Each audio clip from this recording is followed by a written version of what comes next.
Nós temos uma conversa de Jesus com um sacerdote chamado Hanan, que onde eu, Pode mostrar para essa aqui, ó. Do livro, né? aonde está essa conversa? Está aqui, no livro Boa Nova, que quem trouxe foi o espírito Humberto de Campos e quem psicografou foi Chico Xavier. Não é? Antes de nós falarmos, porque nós espíritas nós não temos uma idolatria por Chico, nós temos uma gratidão muito enorme por Chico. Né? E por que tudo que ele faz a psicografia, nós acreditamos piamente? Eu tenho uma conta matemática bem simples que mostra a grandeza da obra de Chico. Interessante. Por que nós acreditamos no que está aqui, por exemplo? Uma forma matemática. Uma forma matemática. Vamos lá. Chico, de acordo com a FEB, ele psicografou 420 livros. Tá bem? Vamos seguindo o meu raciocínio. Se você lê um livro por semana, você vai ler 52 livros no ano. Certo? Se você divide 420 por 52, você vai dar 8 anos em um mês. Então, se você ler um livro por semana, você vai demorar 8 anos em um mês. 8 anos e um mês, lendo um livro por semana para ler todo... Os 420. Tá. Vai sentindo a grandeza. Mas se você lê 2 livros por mês... Já dobra. Já dobra. Porque você lê 4 por mês, você vai 2, dobra, então vai para 16 anos. Mas como nós somos muito ocupados, né, nós vamos ler um livro por mês.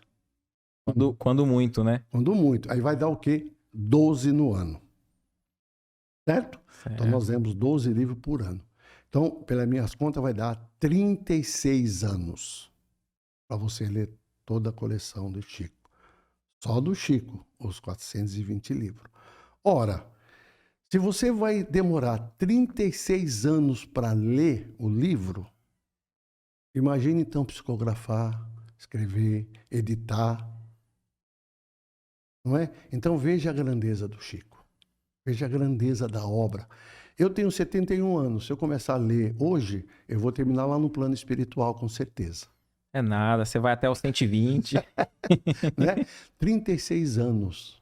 Então, essa grandeza da obra de Chico, a gente realmente tem que confiar. E é interessante, Jerônimo, você trazer esse aspecto, né? Da grandeza da obra. Isso. Porque, assim, como você disse, ele psicografou. A gente só vai ler. Já é muito mais fácil. Bem mais fácil. E isso nós estamos vendo apenas um aspecto da tarefa dele. Isso, que foi psicografar os livros. Porque se a gente pegar o tanto de carta que ele psicografou, porque algumas cartas viraram livro, mas muitas outras não. Exatamente. Então, quantos atendimentos ele não fez que escapa? Então a minha conta é simples, né? Então ele psicografou os livros, ele escreveu as cartas das mãezinhas, ele atendia as pessoas necessitadas. Se quiser, tem água ali, tá? Atendia as pessoas necessitadas, dando cesta básica, essas coisas todas. Então a minha pergunta é simples. Quantas horas tinha o dia do Chico? Porque se você olhar materialmente, 24 horas para fazer tudo isso, no meu horizonte, no meu ponto de vista, fica difícil. Então, só se tivesse 30 e poucas horas, né? Então, você vê que realmente o trabalho de Chico é espiritual, é do plano espiritual. E não é à toa que assim que Emmanuel aparece para ele já recomenda, né? Três itens, né? Itens. Disciplina, sim. Disciplina e disciplina. Se o Chico fosse indisciplinado, não ia adiantar ele ter a mediunidade que tinha, né? Exatamente. E ele cumpriu a missão dele.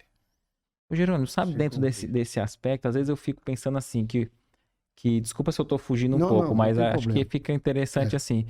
Às vezes a gente vê muito o próprio espírita dizendo assim, Chico desencarnou no ano 2002, né? 2002. Que saudade e tal. E, de fato, a gente sente uma saudade.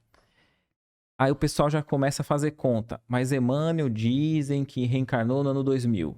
Aí fica fazendo conta onde ele vai aparecer, como se esperando que ele fosse continuar a nos consolar, a nos confortar, talvez com livros ou com o que quer que seja. E me dá a impressão que a gente ainda fica num estado mental infantil de sempre delegar ao outro a tarefa que nos cabe, né? Exatamente. Porque se eu tenho tanta saudade assim do Chico, eu deveria ler as obras dele, né? Porque assim... Você vai demorar no mínimo 8 anos. Então, eu digo por mim, né? Porque assim, por que querer que o outro continuasse aqui produzindo mais, sendo que nós não damos nem conta de consumir o que ele já produziu? Exatamente. Né? Não é? Então, Exatamente. assim, quando eu tiver com saudade, eu digo, tô falando pra mim, quando eu tiver com saudade do Chico, querendo, talvez, o que ele diria, já vem muito material, né? Tem um livro do Chico, sobre a vida do Chico, que é o Pinga Fogo. Todo mundo sabe daquele programa na Rede Tupi, 1972 e tal, que foi feito 2 programas, que teve uma audiência de 100%, porque só atingiu Mato Grosso, São Paulo e tal, não tinha hoje a amplitude, né, que tem hoje da televisão na época. Era um programa de pergunta e resposta, né? Perguntas e resposta. E eu fiz um trabalho para a federação, estudando, quando fazia o curso de editor, eu estudei esse livro e tive que fazer um resumo, o que entendi e tal. Então, eu chego à nítida conclusão de que quem foi realmente ali questionado não foi o Chico, foi o plano espiritual. Uhum. Porque quem respondia para o Chico era Emmanuel. E Emmanuel ainda falava... Emmanuel não, o Chico falava, o Emmanuel está falando aqui para mim, como é que é mesmo? Então, repare, o Pinga Fogo realmente ajudou a trazer a doutrina espírita, vamos dizer assim, confirmar ela no Brasil.